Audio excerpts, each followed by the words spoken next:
नमस्कार दोस्तों, हमारे YouTube चैनल पर एक बार फिर आपका स्वागत है। आज मैं आपके लिए मध्य प्रदेश शिक्षक वर्ग 3 संबंधी एक और बड़ी अपडेट लेकर आया हूं। जैसा कि आप जानते हैं, वर्ग 3 सेकंड काउंसलिंग को लेकर और वर्ग 3 में 51,000 पदों की मांग को लेकर रविवार को हमने एक ट्विटर अभियान चलाया था। उस पर बहुत सारे अभ्यर्थियों ने कमेंट किए थे कि सर, इन अभियानों से कुछ नहीं होने वाला है। तो अगर आप यहाँ देखें, प्राथमिक शिक्षक फरवरी से होनी थी भर्ती, अब तक शेड्यूल नहीं आया।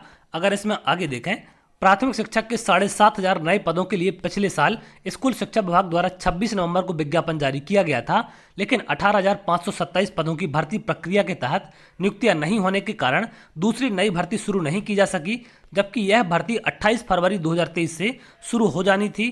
प्रदेश में प्राथमिक शिक्षकों के 1 लाख से भी ज्यादा पद खाली हैं। इन्हें भरने के लिए हाल में चयनित प्राथमिक शिक्षकों के नियुक्ति आदेश भी जारी किए गए हैं। बावजूद इसके अब भी करीब 11,000 पदों की जानकारी अभ्यर्थियों को नहीं है। प्राथमिक शिक्षक के लिए 18,527 पदों पर चयनित उम्मीदवारों को नियुक्ति दी जानी थी। खास बात यह है कि अब तक नई भर्ती का शेड्यूल भी जारी नहीं किया गया है। इस वजह से अभ्यर्थी पशुपेश की स्थिति में है। अब उम्मीदवार नई भर्ती शुरू करने की मांग कर रहे हैं। नई भर्ती के तहत प्राथमिक शिक्षक के 7,500 पदों पर भर्ती होनी है, लेकिन अब तक इसका शेड्यूल जारी नहीं किया गया है।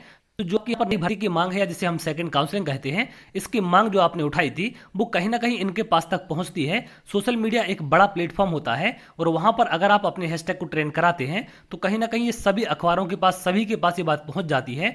बड़े बड़े अधिकारियों के पास, चाहे नेता हो, चाहे मंत्री हो, मुख्यमंत्री हो, सब तक आपकी बात पहुंचती है। तो इसमें भी बड़ी ताकत होती है, क्योंकि बड़े बड़े लोग सोशल मीडिया के माध्यम से आपसे जुड़ जाते हैं। हो सकता है आप प्रत्यक्ष रूप से उनसे ना मिल पाएं और उनके पास भी इतना समय नहीं होता है, तो सोशल मीडिया के माध्यम से आपके ट्वीट को रीट्वीट करके या आपके समर्थन में ट्वीट करके वो आपका साथ जरूर देते हैं, जैसा कि आप यहां पर देख रहे हैं। तो प्रयास करना पड़ेगा, छोटे छोटे प्रयासों से ही आपको सफलता मिलेगी। आप चाहें कि एक दिन में ही सब कुछ हो जाएगा, तो घर बैठे कुछ नहीं होने वाला, इस बात का आप ध्यान रखें। कम से कम अगर हम ट्वीट करने की बात करते हैं तो ट्वीट आप कर ही सकते हैं। भोपाल आने की बात करते हैं तो भोपाल तक तो आ नहीं सकते, तो घर से भी ट्वीट करने में अगर आपको प्रॉब्लम है तो आप समझ लीजिए कि नौकरी मिलना भी आपको मुश्किल है।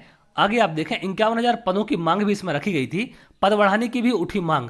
उम्मीदवार इन पदों की संख्या बढ़ाकर 51,000 करने की मांग कर रहे हैं। इसकी एक बड़ी वजह यह है कि भर्ती प्राथमिक शिक्षक पात्रता परीक्षा 2020 की मेरिट के आधार पर होगी।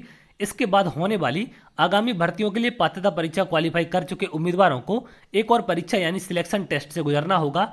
इधर राज्य अध्यापक संघ के अध्यक्ष जगदीश यादव ने प्राथमिक शिक्षकों के खाली पद समय से नहीं भरे जाने का सीधा असर रिजल्ट पर पड़ता है। तो यहाँ पर इनके द्वारा 51,000 पदों की मांग की जा रही है, जो कि हमारी प्राथमिकता है।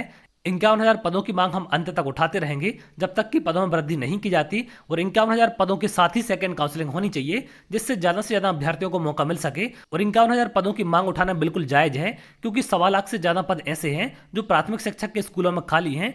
उसके बाद भी सरकार यहां पर पदवृद्धि नहीं करना चाहती। इसी प्रकार से अगर हम बात करें वर्ग 1 वर्ग 2 की, तो वहां पर भी बड़ी संख्या में पद खाली हैं, तो वहां पर भी पदवृद्धि के साथ आगे की काउंसलिंग होनी चाहिए, जिससे बाकी अभ्यर्थी जो चयनित हैं, इंतजार कर रहे हैं नियुक्ति का, उनको नियुक्ति मिल सके। और उनके लिए भी हम लोग लगातार प्रयास करते रहेंगे, लगातार आपकी आवाज को उठाएंगे।